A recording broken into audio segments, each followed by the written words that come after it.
Hi, and welcome to Season 2 of the Team Deakins Podcast, a collection of informal conversations between Roger and James Deakins and a guest. We never know where the conversation will take us, so listen in and see where it goes. This episode is sponsored by Aperture, a premier manufacturer of LED lighting with the industry's greatest variety of fixtures for your complete lighting needs.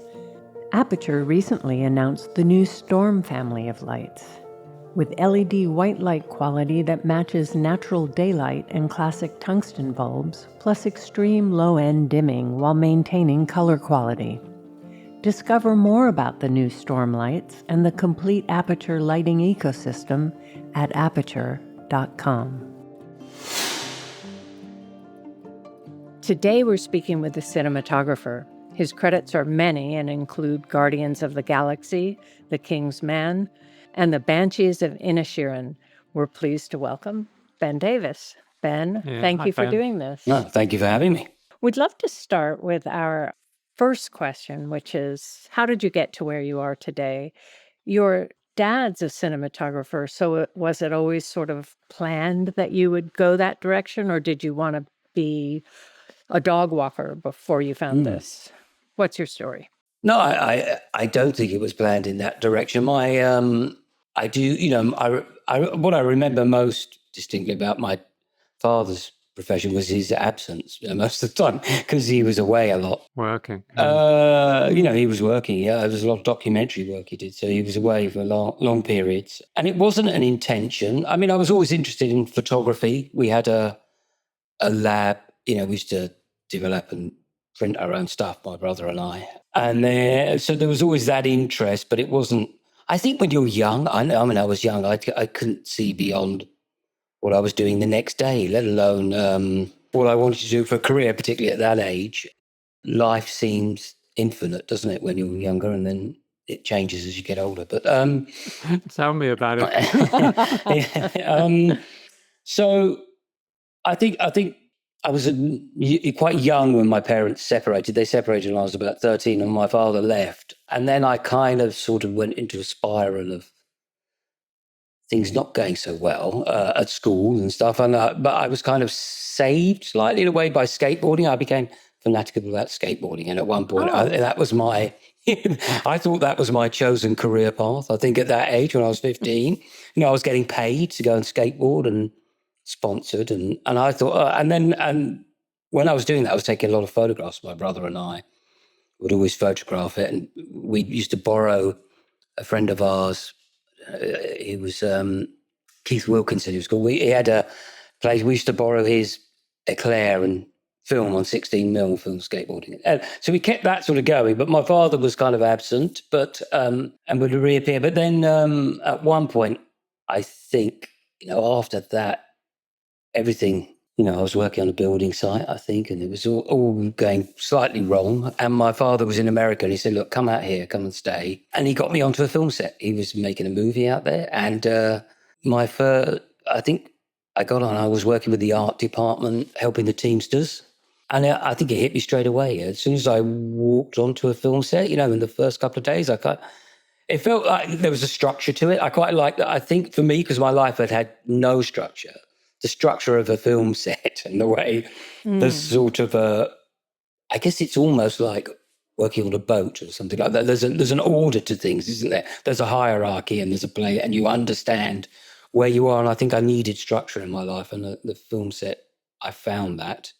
And at that point, it was just, this is what I want to do. I want to work in the film industry. And that was in America. And then I came back to the UK, and to not go on forever about this, I came back to the UK and I wanted to get a job in the film industry. It was very difficult at that time because you needed a union ticket. Yeah. You had to have a union ticket with the ACTT, and you had to have a job to get a union ticket. Anyway, so to cut a long story short, I started working. I worked as a camera assistant at the National Film School on a couple of graduation pieces. Then I got a job as a trainee. I did my first film was a trainee, was actually with Nicholas Roeg, doing a film called Insignificance, and I was the sort of camera trainee on that. And, I loved what I was doing. And eventually I got a job at Samelson's and got my uni ticket. So that was my journey into the industry. Were you intending to be a cinematographer, become a cinematographer? Was that your goal at that point? Not at that point. No, at that point, I just wanted to be working in the industry and in the camera department. And I wanted to earn a living, And Yeah. although I still had a keen interest in photography, it wasn't as if I'd set myself a goal of becoming a cinematographer, no. And how did working at Samelson's affect you? I mean, it must given you two things: a real grounding in equipment, technical side of the business, but then you must have met a lot of people who are coming in, renting out the gear. Yeah, there was a lot. It was very busy at that time. I remember Samson's. A lot of it was sort of commercial work because films were few and far between, I think, in the UK at that point, but there was a lot of commercial work and there was a lot of crew. You'd camera test with the camera crews when they came in, and there was certainly an eclectic bunch. But I was also fascinated by the cameras. I quite like mechanics. I was quite fascinated by sort of the way things work and how a camera mechanism worked and how it exposed film. Just like now, I quite find like a rotary engine is quite a fascinating thing to look at and how that worked. And I thought the same about cameras, about how the camera movement worked and how lenses worked and how film processing worked and the chemical process. So I was kind of, I really enjoyed that side of it, the sort of science of it. And that was great at Samelson's because you had all that stuff to learn. They had every camera there was. So I enjoyed that, but I also enjoyed meeting the crews, working with the crews as they came in, finding out that. But I was never out on set as such. You didn't really get that opportunity to go out when you were there. You worked a shift, and I kind of did my 2 years there, and I got my union ticket. You need to do 2 years to get your ticket, and then I was out trying to get work. Did you ever think about going to film school? I mean, because at the time, this was after I was at the National Film School, but you automatically got an entrance into the union from the National Film School. Or so they said, yeah. Well, I did. I worked, yes, because I worked there as an assistant.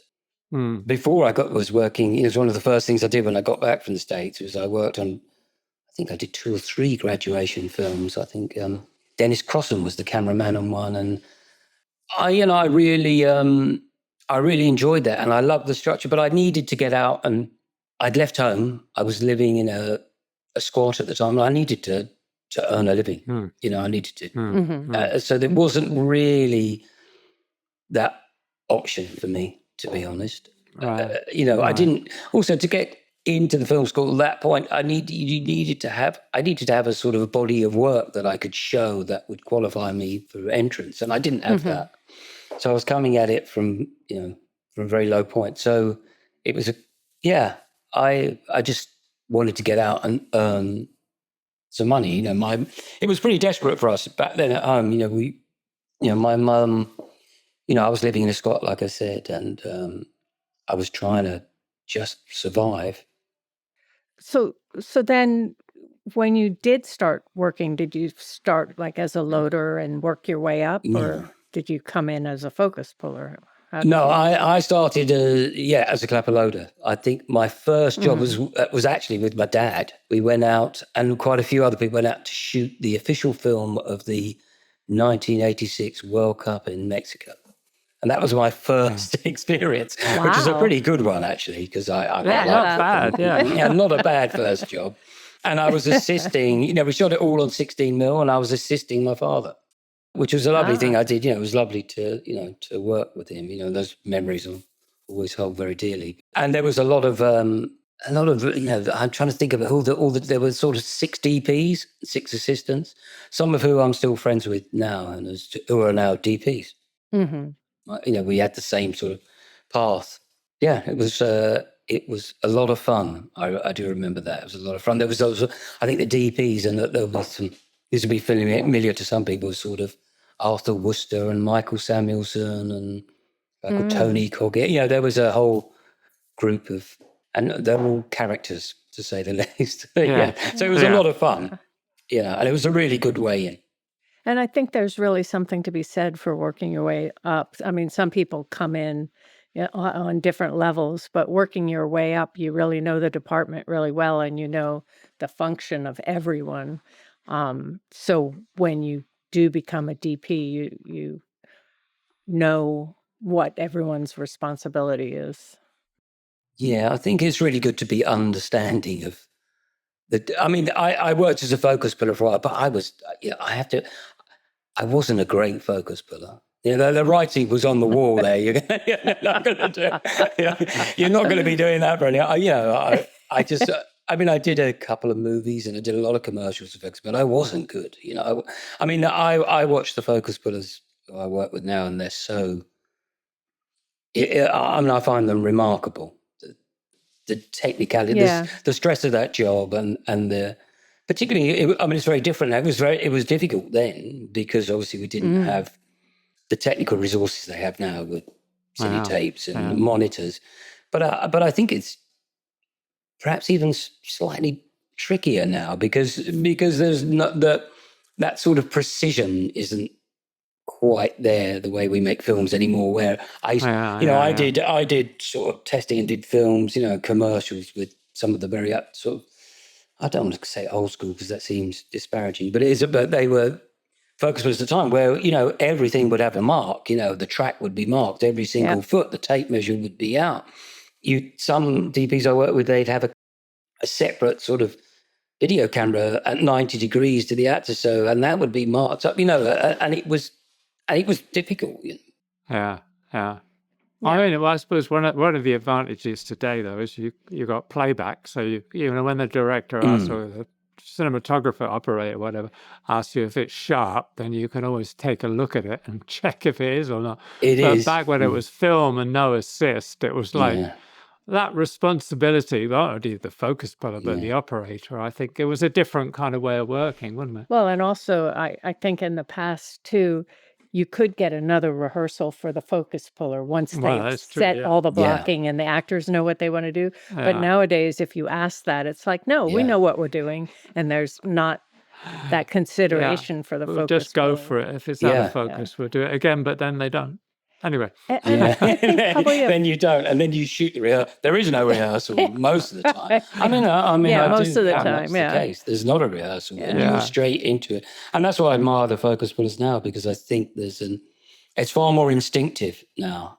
Yes, than it was. I think you have to have that innate talent, and so people see focus pulling as the steps going up, but it's kind of like saying, after being a banker, you should be a lawyer. It is yes, you have to know camera and everything, but you have to have that instinctual focus. I think a lot of the focus pullers I know are career focus. That's what they do, and they're incredibly good at it. And the reason I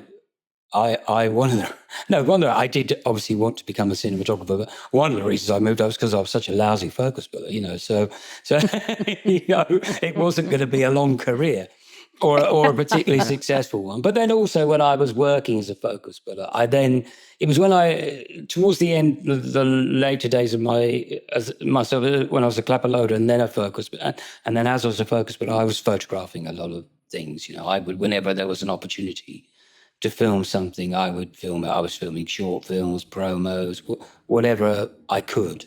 And I would turn down, 2 weeks' work to do a day of free lighting, because then I realized I had a passion for it.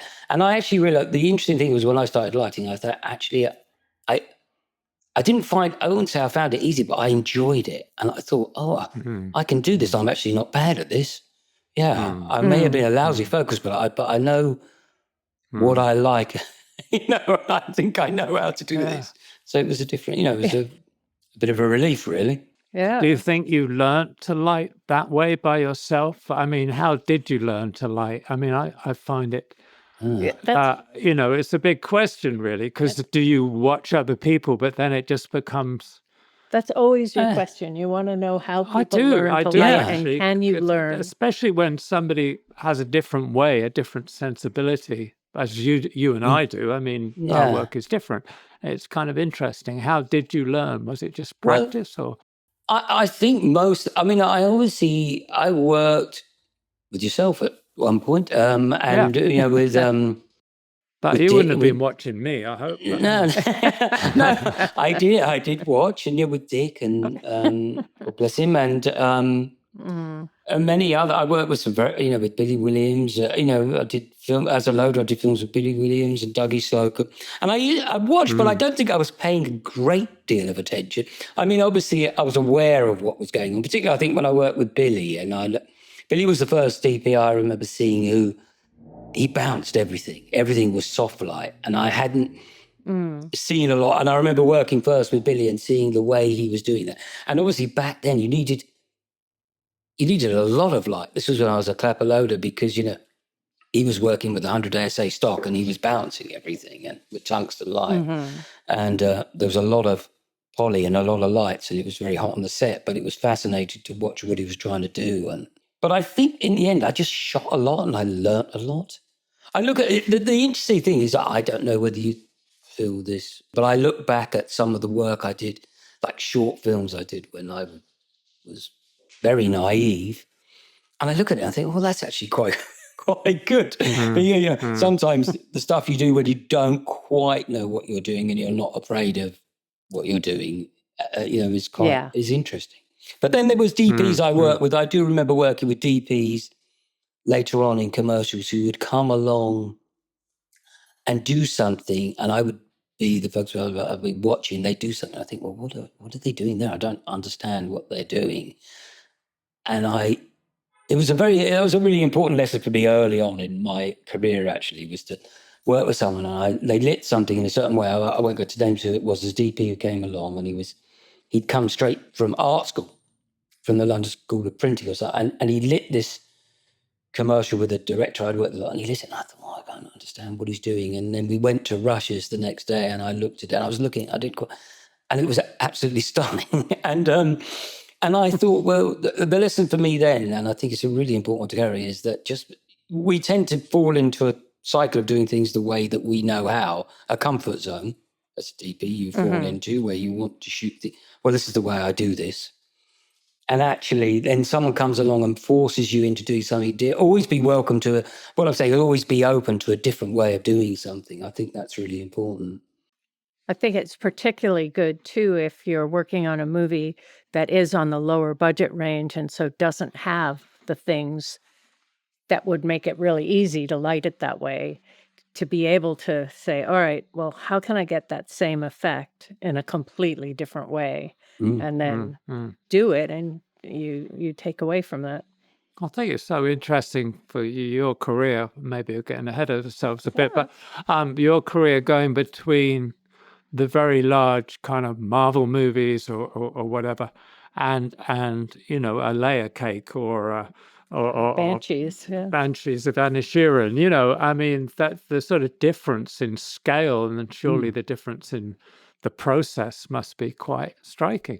Yeah, the process, I mean, in terms of making the choices of what you do, a lot of the choices I've made in my career have been down to circumstance, as well as, I have 5 children, and sometimes the bills have got to be paid. But I do enjoy the processes. I enjoy the bigger films. I mean, Roger, you've done massive movies. The challenges are in the end, the goal is the same. I think the challenges are different. I think I enjoy both processes. I don't think they're radically different. They're just on a different scale. Right. I think that as a DP, the smaller movies, I think you have a stronger voice creatively than you do on the bigger ones, which I enjoy. I do get asked that quite a lot, what the difference is, and I never really quite know what to say. I mean, an example I give of it I was doing, I think it was Avengers, and we were shooting in this beautiful school which had a quadrant in the middle, and you couldn't get access. You couldn't get a vehicle into the quadrant because there was a small gateway. And I wanted a light, and there was a staircase with a glass window at the end of it that led down from the quadrant, and I wanted to get a light through this window. Because I was with my gaffer, and I said, I really would like to backlight that window. And He said, "Oh, we'll do that." And then it's one of those things, where it's like, where you're in that position, you say something on the offhand, and then I came back the pre-light day, and there was this massive crane lifting there's a 300-ton crane lifting a scissor lift over the roof of this building. And I'm so said, "What's that for?" And he said, "Well, you said you wanted to back that." So they put the scissor lift in there, and I put I think it was a 20K on it or something. And I put it in the window, and then I looked at it and I thought, "No, I don't like that. That's not." Oh, dear. But I suppose I know that's a waste of money. You don't want to waste money. I try not to waste money on obviously lighting budgets, but it's just an example of it wouldn't have even crossed my mind to even attempt it on something on a lower budget. And I do think I do think the challenges of low budget shooting are really interesting, and I'm not. For instance, when I've been on films before where you can't afford to get a crane. You're trying to do moonlight at night, and how do I create effective moonlight, which is incredibly difficult on any location to create. I don't know what you feel about this, Roger, but I think it's one of the most difficult things to create is effective moonlight that looks like moonlight. Because this looks like Because I go outside and there's a full moon in my garden, and I look at it, and I live in the forest, and I look at the way the light behaves, and I think, well, how do I? Such a difficult thing. It's such a particular look. Yeah.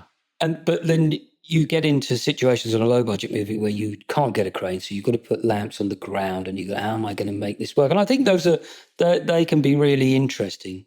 I'm always impressed, when it comes to award season and you're sort of voting for awards. I'm always impressed with watching a film, and I think, well, that's beautifully done and that's really well executed, and yet knowing that they've had no resources is always kind of an interesting, because the general public obviously generally aware that they only made that in 5 weeks and they had like $4 million to make that movie, and yet look at it, it's amazing. Somebody else could have put up 16 scissor lifts and never got the lamp in the right place because they had so much money it didn't really matter. It's a truth, because I think we all here's the thing.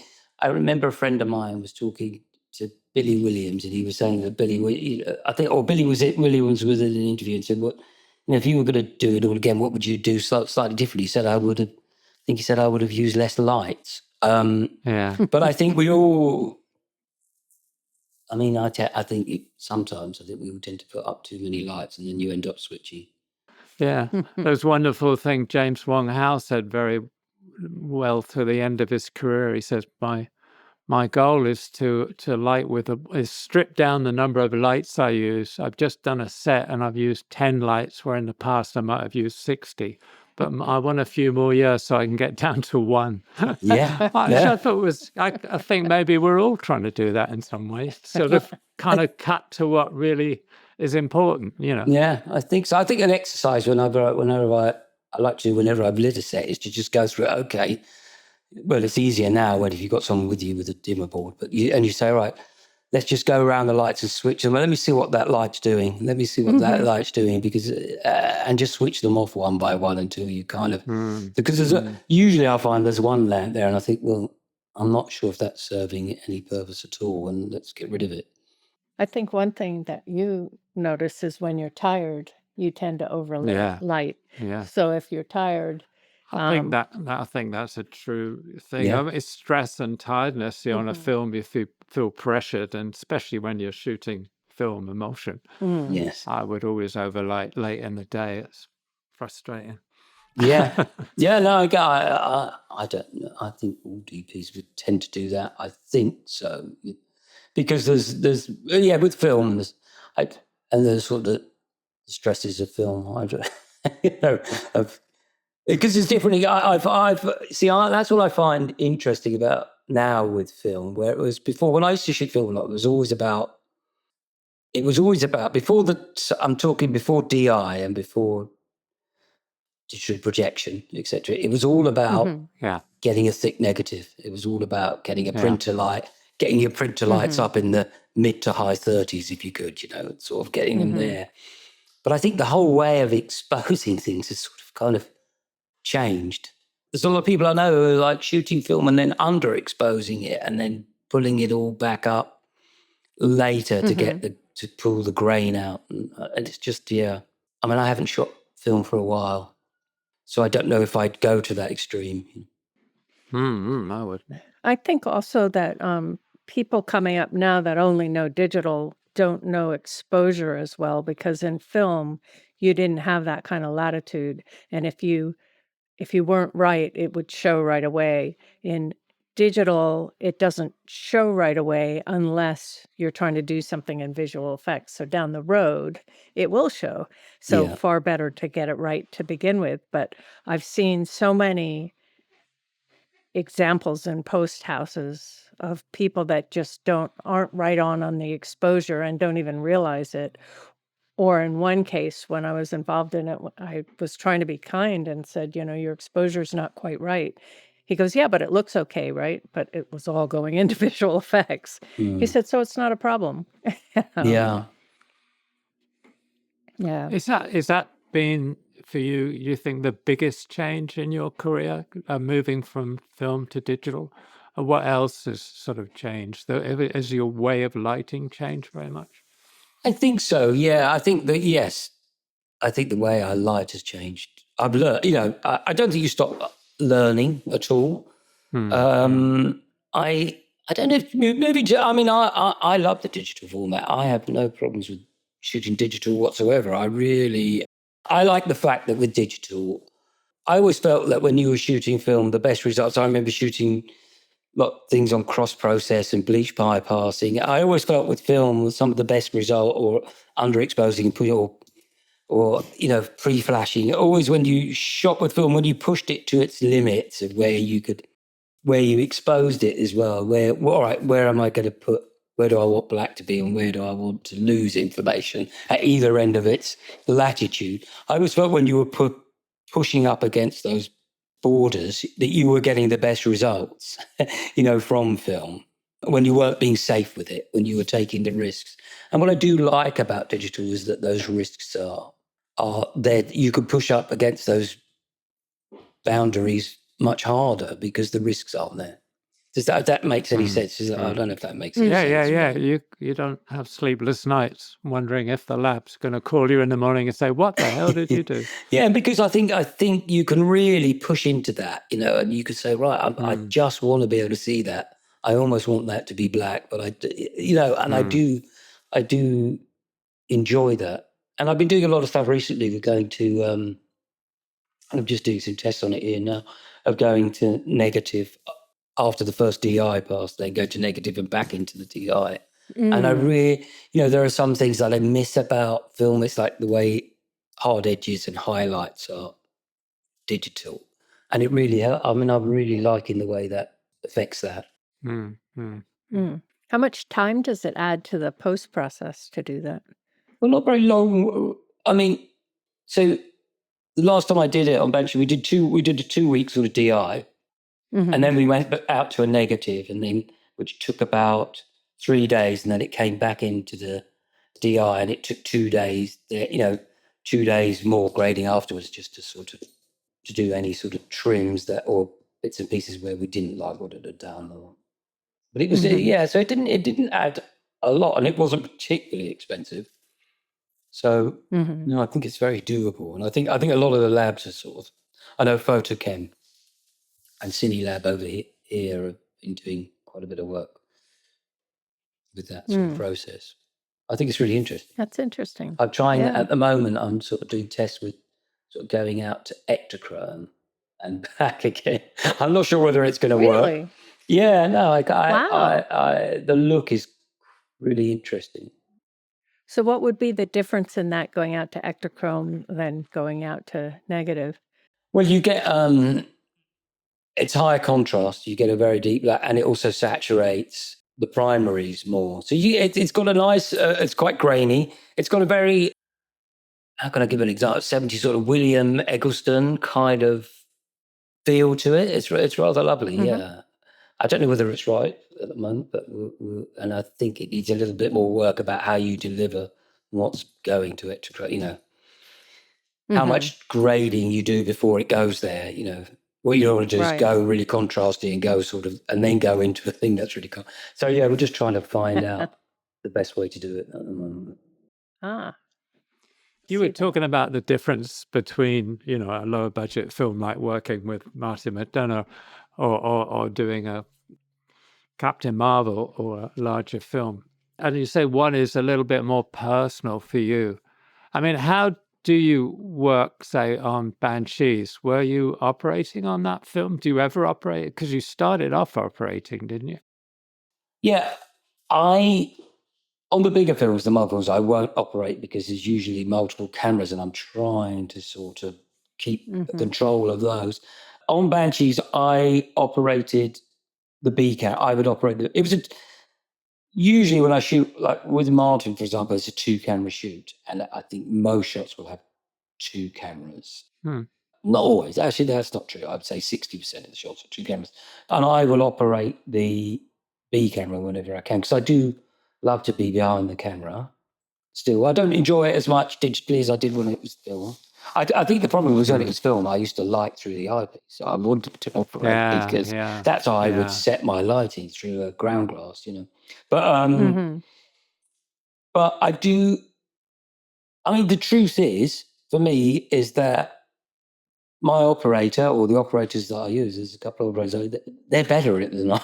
If I'm going to be honest, they're better operators than I am. And, you know, I get a bit rusty. I'm not as supple as I used to be. And they're just a little better. Now, sometimes, if it's a very personal scene, or I think it's a big performance moment, and I think I need to be there, so it's not going through a third party. It's not sort of communicated through it needs to be more instinctive. I will operate if I think I have a better understanding of it. And I do love operating. And it is sometimes like, if I feel it's a particularly important shot and I need to be there, I need to be very close to what's going on, I'll operate. What I don't like is to be removed from the process. I don't like being in the DI, in the DIT tent. You know, if I started, I don't know you or Joe James, when digital came around, we'd spend a lot of time, when it first started, because I didn't have a particularly great understanding of it. You would spend time in the DIT tent, and then you'd spend time fiddling around. That is something I don't do anymore. I try to have a monitor on set, right, if I'm not operating, right by the camera, is to have a monitor that I can see, and then I'll have a radio communication with the DIT if I need to, but generally just to work with a LUT, and that's it, and light to that, and not go in the tent unless there's something very particular that I want to. So I don't want to spend my life on set in a black box, particularly. Yeah. So then on the larger films, again, say on Avengers or Guardians, I mean, are you more at the DITs then? You say multiple cameras. How are you controlling what is being shot, or how is your input being given to the other operators and your gaffer? What's that kind of process like? Well, with the gaffer, it's much easier. With the cameras, if there are multiple cameras, I'll generally have a talkback system. You know, I'll have a headset system where I can communicate with them. But I still think, as a DP, I want control. You know, there isn't a camera going in there unless I think it can go there. They're not sort of. I still need that sort of control of what's going on, of where cameras are pointing. Yeah, I think obviously the talkback systems are great for that sort of work. The gaffer will usually shadow me, and I'll be in constant communication with them. But it drives you to the monitors. That's the problem, I think, on those bigger shoots. You know, when you have got multiple. Because I don't know about you, but if I'm operating a camera and there's 2 other cameras, I may have set them up and they're shooting, important shots in the film. I get very nervous about that. I don't have an overview of what's going on. That I'm not looking at those and setting the exposure where I want it, tweaking the shot if it needs to be. So that's difficult. Like I say, it can drive you into the dip tent, which is what I'm always trying to avoid. I don't blame you. Yeah. I mean, I've always sort of like avoided it really. Mm-hmm. Yeah, except on 1917 where we had to be on a monitor. Yeah. But usually, see, I've been very lucky, I suppose, in one way. I've mainly done single camera shoots, and it's really been that way for the most part, even on the larger films I've done, Mm-hmm. Yeah. I guess I don't like that big, complicated kind of setup with lots of people. I get very flustered. So I kind of very much like to be behind the camera myself, and I like everything to be quite intimate. So, Well, you can also make that particular shot be the best that it can be, but oftentimes with multiple cameras, you do have to compromise. Yeah, I think you do, but it's not even about that. I think it's more about a kind of like personality thing. Yeah. I don't know. No, I think there is. James has got a point there. I do think that every camera there's a level of compromise to every camera you put in beyond the A camera. Yeah. Mm-hmm. There is that. I do. I do think filmmaking now is just one series of compromises. In a way, you start out with as soon as you pick up a camera, Yeah, right. I think that's the biggest thing people have to learn. And it is, and it's just where you make them, I suppose, is the key thing. Is that well, I'm not going to compromise. I'll compromise on this, but I refuse to compromise on that. Choosing where you draw your line. Yeah. Do you find sometimes if you're working with 4 cameras that sometimes a shot would be fine with 2 angles, but because you've got 4 cameras, you've got these 2 extra angles that you wouldn't normally even consider taking an angle of, but you got the camera there, so you might as well shoot it. Does that ever happen? It does, but I must admit, for me personally, once it gets beyond 2, I struggle a bit. I can do the 2, and then you get to 3 or 4. I mean, obviously, if you're shooting a battle sequence, with 400 extras, you could throw a lot of cameras at it, and if you get a piece of magic, well, those cameras is wonderful. But if it's a sort of a 2-hander, an important piece of dialogue, I think once you go over 2, it gets. I think, again, it's a level of compromise. Each extra camera that goes in is a compromise of some sort. Now, sometimes, if you're dealing with a particular circumstance where you've got actors who are going to be great in the at the very beginning, or you need and you need to cross shoot, or you're someone cross shoot, or you have an actor, God bless them, who doesn't do the same thing twice. Sometimes you have to cross shoot, because otherwise you can't edit the material. I do think that was another that was quite interesting for me, is that early on in my career I was shooting, and we were shooting away on a film, and we had a great editor, and I went and sitting in with an editor is a really good thing to do, I think, as DP, And he was cutting together a couple of scenes that we'd shot, and one of them was an example of that, where we'd shot one angle this way as an over shoulder, and then we'd shot the other direction as an over shoulder, and they were 2 young actors, and he was trying to cut them together, and he was saying, I'm having a problem with this, and I was saying, well, what's going on? He said, well, in the foreground here, so the guy who was shoulder we were over was doing something different. And then you cut round to the reverse of his line, and it didn't cut, and he was just really, and then I thought, oh, it's quite interesting spending time in the edit room. You learn quite a lot about where you went wrong. So spending time in an edit room is I think is a really good exercise. Editors don't always want you there looking over their shoulder, but sometimes to go in and just say, oh, how's it going? Can you show us that scene? Are you struggling with that? What's wrong with that scene? Why is it proving difficult? It's a really interesting thing to do. But that brings me to the point about how do you set shots? I mean, how do you work with Martin McDonagh or with Matthew Vaughan or something? I mean, film in pre-production? Do you do storyboards, or do you do blocking rehearsals with actors? And how generally do you work? Well, everyone's, I think it's usually down to the director, and every director I work with is different. Martin, storyboards, he does these very, I shouldn't laugh at them, but very basic drawings of like round heads with little eyes on them. And for mostly every shot. Now, when Martin didn't do that on the first film we did, but he did it on the last, well, he particularly did it on Banshees. And at first I thought, well, they're a guide, these storyboards. But then I went through the boards with him. We spent time together, went for every scene and every board on that film. And I realised that the storyboards, Martin's quite a particular writer. He has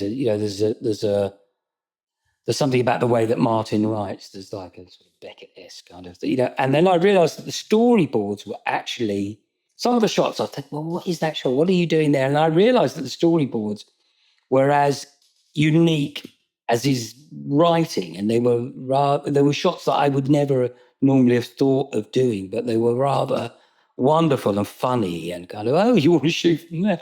And I realised that those boards were really important because they were his voice. That's not always the case. I do like a blocking rehearsal, and I do like that way of doing things where there isn't a structure and you get the actors in and you rehearse and you allow them to express themselves. I like watching actors work. I do enjoy that process. Yeah, that's kind of interesting because sometimes they do something you never would have thought of, which then brings all these interesting shot ideas to your head that you wouldn't have necessarily had if you were just looking at the script beforehand and thinking, oh, we could shoot this angle and that angle. But when you actually see them in the set and you see how the set interacts with them. There's something also a bit more risky about it, I think, in a way, because what if you can't figure it out? What if it doesn't come to I remember one of the first films I did with Mike Radford, 1984, we would spend hours and hours rehearsing and working out what the shot was.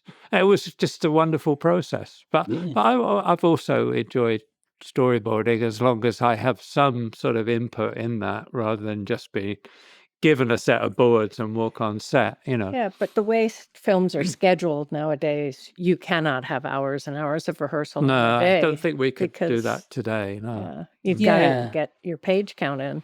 But I do like that thing of where you do get, also what I love about the rehearsal and blocking out is the actors' involvement in it.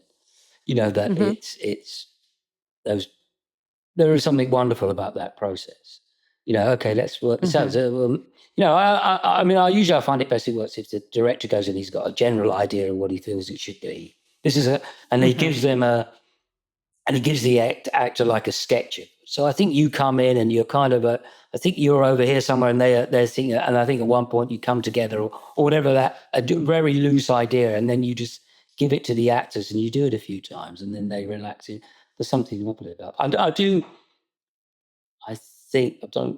do get most of my kicks now watching actors, good actors work. I do love that part of my job, being there right at got the best seat in the house and you're watching really good.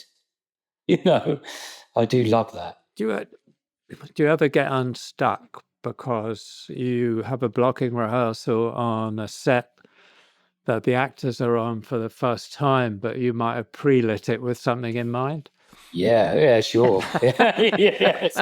I mean, specific example, please. I mean, I don't know if I just know that I've been on set sometimes where you walk on. So I've been in, normally I love to get in. I get in early and I've either pre-lit or set or I'm in early. If it's a location, I'm getting it ready. So you'll get it ready and you'll go, all right, look, this way the windows there is beautiful. You've got this little 3/4 backlight, and the director will turn in and walk into his bag and turn around the other way. Pointing exactly the completely opposite direction. You go, oh, Christ. But, and then you can gently try. Do you think maybe we'll come around? Do you think it might be better? Like it's that sort of negotiation in blocking, isn't there? As well, when you're blocking something, you think, oh Christ, that is really not. That's going to make things very difficult. But I don't know. Yeah, I don't think I'll give you a particular example. Oh, it almost happens every film, doesn't it? I mean, where you kind of, wasn't quite how I saw it. Yeah. Yeah. I've often found that I watch a block in rehearsal and I always sort of go to where I think the main angle is, And there's one director I've worked with who would kind of always look at me and think, why is he standing over there? And he'd end up kind of standing next to me, and that's where the camera would go. It's really kind of nice little process, a little dance, I would refuse to move, and it was like, you come over here. Yeah, no, that's what I do. I always stand where I think it should be shot from. Yeah. I think there are other things I've done, which I shouldn't go to, where there was one thing I always do is like, there was a certain actor I worked with who had been doing it a long time and knew exactly where, technically, he would walk on the set and you'd look around and go, where's the key light? And he'd be looking about. So say you had a room with 3 windows or 1 window in it, he would go and go, oh, I'm going to look, this is the way I'm going to go and stand there in the backlight. So I knew he would, so I always knew where he was going to go, and he was like the star of the show. So if I wanted the scene to be a certain way, I would get there with the gaffer. I'd say, I'll switch over those other 2, just put that one on. And knowing that he would go and stand where I wanted it. Wow, that's a great trick. That is a good trick. Yeah, wow. I won't say the actor, but he was very aware of where the key light was and where he wanted to stand and where he might look good. Yeah, and so you could manipulate it slightly like that. What do you remember as the biggest challenges starting out? I mean, you started out. One of the first films of yours I saw, I think, was Layer Cake with Matthew Vaughn directed and stuff. What do you remember about starting out? Was it terrifying becoming a cinematographer? I mean, it was for me. I know that. Do you know what, Roger? No. I was very comfortable. From the beginning, I was very comfortable in the role. I did a lot of shooting. I'm trying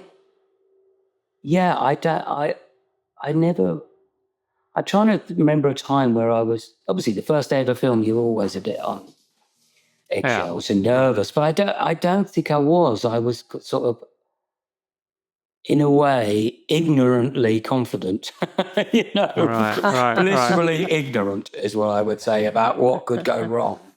So particularly then, I wasn't. I mean, when I shot Layer Cake, I'd been shooting commercials for 3 years non-stop, so I'd exposed to, I wasn't particularly in the deep end. But I was, with lighting, I was always pretty, I don't really get nervous about it anymore at all. I don't. Thank God, I'm got myself lucky about that. God, that's a nice way to be. I mean, I've had times, obviously, when shooting negative, where I'd go and they'd say, "Oh, this is going to be all right." I was doing a film doing my first film with Dino De Laurentiis. In Italy, and he would come to up. We'd do projected brushes in the morning, and he'd sit behind me with a stick, and he would go. We had some night stuff, and he'd hit you on the shoulder with his walking stick. It's too dark. It's too dark. You cameramen, you always make it light to dark. It's like, and, I mean, God bless him. He was in his late 80s and had cataracts. I don't know if he could tell whether it was dark or light. But right. I was thinking, it's so dark. What's he talking about? Do you think that it's important for a cinematographer? Well, you did say this, going in and talking with the editor, to know cutting, and so to be thinking about the cut as you go through the day, because oftentimes at the end of the day, suddenly there's not enough time for the 7 shots that you had planned. So as a cinematographer, do you feel it's also your responsibility to go, well, actually, these 2 shots are necessary, and push for those 2 shots to make the cut? Yeah, I think you have to. I think you have to know how things are going to cut together. You need to be able to see things in pictures. You need to be able to see the cut. I think it's vitally important. I think that's your job as well, because you don't expect necessarily your director to know it. I've worked with directors who can't see that, directors who can, and don't expect your operator necessarily to. Yes, I think as a DP, you need to be able to see the cut. You need to know what shots you need to make a scene work and how a scene cuts together. I think it's very important. And what the cutting style is going to be, because sometimes it's kind of staccato, and so they're not looking necessarily for moving shots or whatever. The style that they create, I think it's a good thing to know that while you're shooting to be able to supply the editor with what they need. Yeah. Well, that's also interesting how a style is settled on, I mean, you talk about if it is Martin doing thumbnail storyboards, but it's still about pacing, isn't it? It's still about, well, is this film going to be, held in wide shots and the characters are going to move across the frame, or is it going to be, is this scene more cutty? How do you have conversations with a director about what the film, like Banshees? What did you talk to Martin about in terms of that? Because that's a very particular film where that island is very much a character. It's just as much a character as the actual humans. Yeah, that film's about isolation, so it needed to have images that show that isolation, but also they needed to have it's like isolation and claustrophobia in the same. The film has those two extremes are on the same place. Generally, with Martin, it's different. We had a very lucky thing on that where not lucky because it was during COVID, and we had to isolate in a house together for 10 days before we could go on the island. And so every minutiae of the film was discussed. Before that, I mean, I take, for example, a film I've just completed, which was only with a great director called Simon Stone, and he came into the thing, and it took us a while to get there because I didn't have much time with him prep. But he wanted this very flowing kind of, where the camera doesn't move, it was all handheld, and one character's shot would become another character's shot, and things would flow on. There was very little cutting in it, and it took a while to get there. But it was a very different style. But we didn't really arrive at that style, I don't think, until the first couple of days of shooting, where it became clear to us exactly what it was going to be. There was conversations about it beforehand, but it wasn't clear to me. To be honest, I really kind of got it after a week, I would say. I mean, the week fortunately, the first week went well, but then I kind of understood. It took me that long to understand what he was trying to achieve, because I hadn't done that before. But it did take a while, because it wasn't. I was out of my comfort zone, and there's something about being out. It wasn't a way that. So I'd go into a scene. I think, well, we shoot the white, and then we'll come in and cover it like this, and maybe track behind this. And it wasn't that at all. It was and the way that it was blocked was far more of a general idea. Okay, I want to just shoot now, and the camera wanted to be at a point in whatever direction it needed to go, which was quite challenging lighting-wise, which is another thing I had to. But I was completely out of my comfort zone, and so for the first week, I found it incredibly difficult.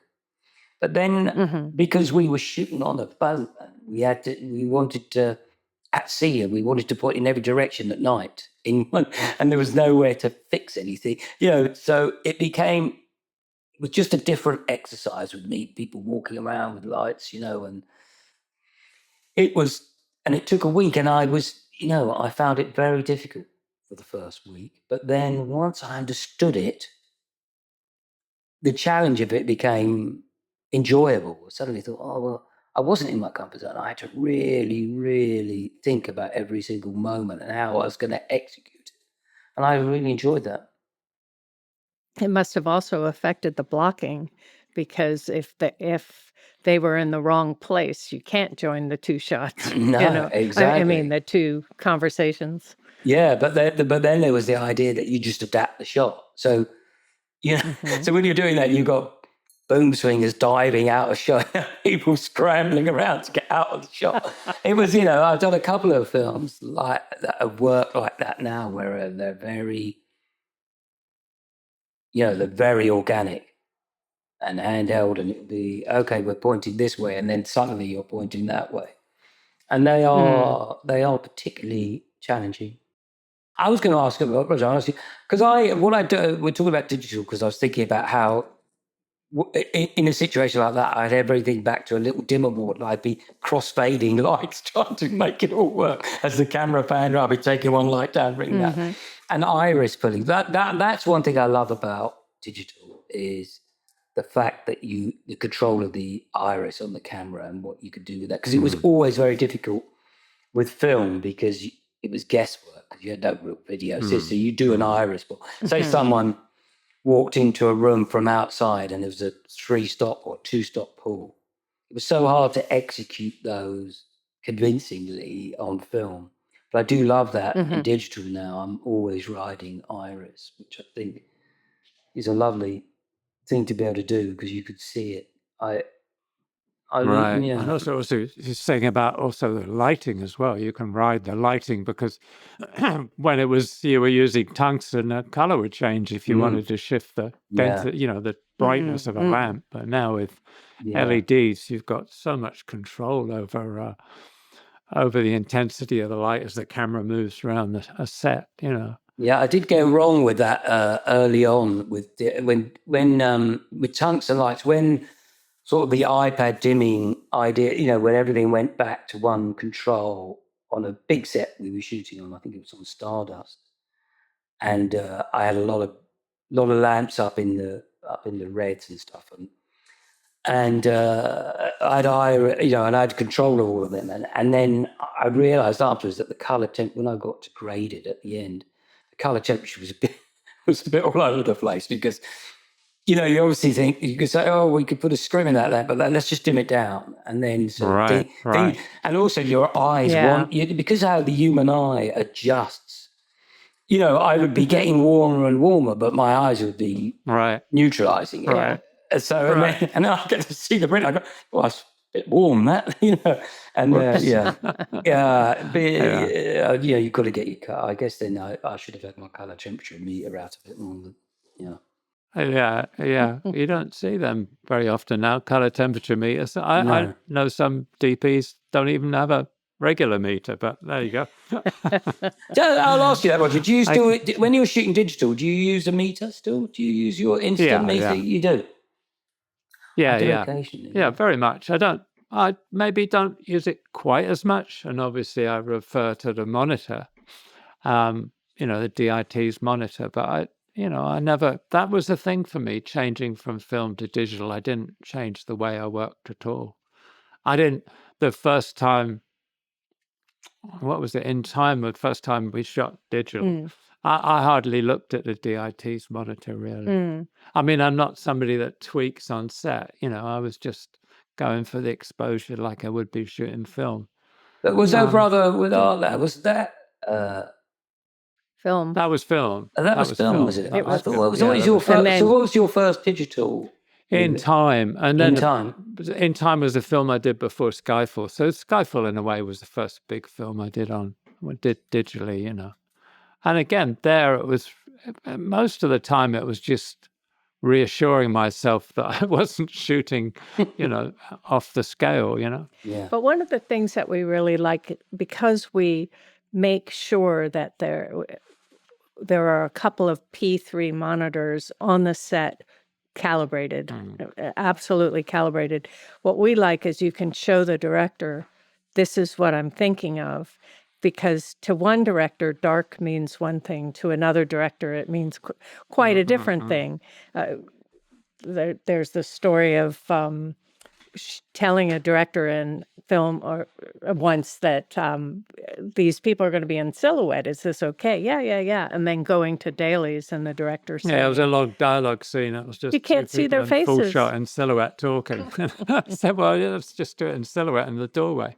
So it's nice to be able to say, this is what it looks like. You're signing off. I find that really nice, that whole mystique of the black box and film and nobody knowing but the cinematographer. I find all that kind of nonsense. I love digital, and I love having monitors on set. And I love what you're talking about, the way you can be more fluid with the camera. I mean, we couldn't have shot 1917 on film. It would just never have happened. So there's sort of things you can do with it. What that does kind of annoy me sometimes is it's like, because you have a Technicrane or you have all this wonderful technology, you don't have to use it. And I feel so much these days the shots are about just showy shots because we've got this great technology. They're not about what the story is, which where your work on something like Banshees is really great because you've done all these big films with this huge amount of technical backup and skill sets and all these great people you work with. But then you do a film like Banshees and it's really, really about what is the story, who are the characters, where are we, what's really important to see in this shot, Yeah, it's interesting that I mean, with having all the a lot of times I found that you're forced into certain ways. I don't know whether you've had much work with Previs. Obviously on a lot of the big Marvel films there's a lot of Previs, and I find that very difficult because a lot of the Previs stuff comes to you. You haven't been involved in it, and they hand you these shots, and you look at the shot and you think, well, what's this shot about? It's just it serves no purpose other than wow, look at that shot, but it says no purpose to the storytelling or the script. And so a lot of times I do find with Previs, I have quite a difficult relationship with Previs and how it works and its origination. Because sometimes I don't even think the director's involved in originating the shots. They're coming out of a previous department, and I don't even know what. So I've struggled with that. Well, and what happens too is everybody regards previs as the Bible, and so production design is working around this image that was never thought through. And so by the time you actually have to shoot it, everything's sort of locked in stone around a shot that wasn't a good shot to begin with. Yeah, and visual effects have started work on it, and we've already started work on this shot, and you think, well, why? It's a terrible shot. The machine is rolling on, and you can't get out of the way. It, I mean, I've been given shots. I think it's the same with some directors that hire a storyboard artist to storyboard the film, but they don't have any input. So as a storyboard artist, creating all these shots, but doesn't really bear any relationship to what the director has in their head or the cinematographer, which I've come across, and it's kind of frustrating. Yeah, but Previs, I agree with you. It's I'd rather just have drawings, change them more easily. And then they'll use like a 62.5 millimeter lens. But I want that look.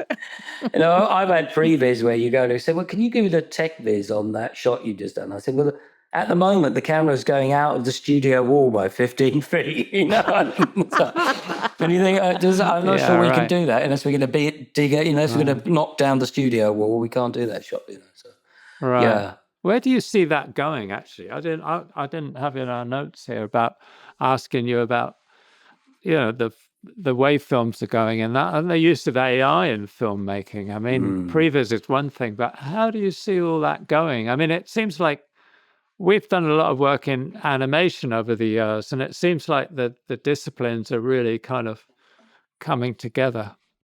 Yeah, I think. I mean, AI, we can't avoid it. It's obviously going to... some of the AI tools that are being used are very useful. It slightly terrifies me, AI, because I don't think... At one point, you're not the beneficiary, you're the subject. And I worry about that. There are people I know who are great graphic designers and concept artists who aren't getting the work that they should be getting because it's being done by AI and not particularly well. So I worry about AI. I do think there are tools now. I've been in a DI suite all day. There are tracking tools and facial tracking tools that are AI based, which are amazing, which are really helpful. But I'm not sure, Roger, about that one. I think frightens me slightly.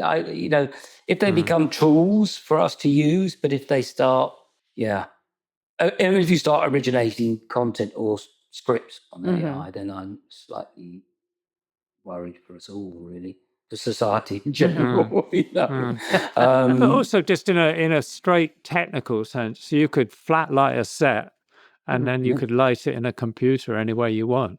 Yeah. I mean, that can be done now. God knows how well that will be done in a few years. I mean, do you see that as something that you would embrace or run away from, run away to an island somewhere off Ireland? Yeah, exactly that. Yeah, I think I'll be retired by then. I hope. That's been, I think that's been, I think undoubtedly that will happen. Yeah, and it'll be, you'll walk on. I think you'll get to a point where there'll be a lot of cameras mounted on the walls on the set, and the shots will be constructed as well at some point. Right. But I like to think that as human beings, we'll hold on to what is good, and that there's still I love the fact there's still a desire for people to listen to records on a record player, on vinyl, and because I think we'll always still hold on to those things. I hope so. But I do feel I am very wary of AI and what it might, and the impact it will have on the film industry. Yeah, I'm very skeptical. Yeah, and afraid for our industry. So yeah, I genuinely am. So then, just to follow from that, what advice would you give to somebody who wants to be you? No, somebody looking to go into film and is interested in visuals and visual storytelling. Bearing that in mind, I think there'll always be. I like to think there'll always be room for artists in some way, and I think if you want to be my advice would, I forget asking someone who wants to be, just shoot whatever you can. The lovely thing about now, if you're a young filmmaker, it was very difficult because I used to try and, my brother and I used to try and shoot things when we were like in our teens on 16mm, and then you'd have to try and beg someone to process it for you, and then you had to try and to cut it was virtually impossible, and it was almost impossible. But now I do think that's wonderful. To shoot your own material is pretty straightforward now. The editing tools, the equipment. You can do it on your phone, but shoot whatever you can. And I think the best way to learn how to work in the industry or in the creative world is to do it as much as you can. Shoot whatever you can. Yeah. Good. Great. All right. It's been great. Thank you, Ben. Thanks, Thank you. Yeah. Thank you. It's been so nice. So nice. All right. Thank you so much for doing my pleasure. This my absolute pleasure. I hope I wasn't too boring, but Absolutely brilliant. If you'd like to sponsor the Team Deakins podcast, let us know at pod@teamdeakins.com. Thanks for listening. If you want more information and further discussion, check out the forums at www.rogerdeakins.com. Becoming a member is free, and you can ask follow-up questions there. And be sure to subscribe to the podcast for more new questions and topics. Also, check us out on Instagram at team.deakins. See you next time.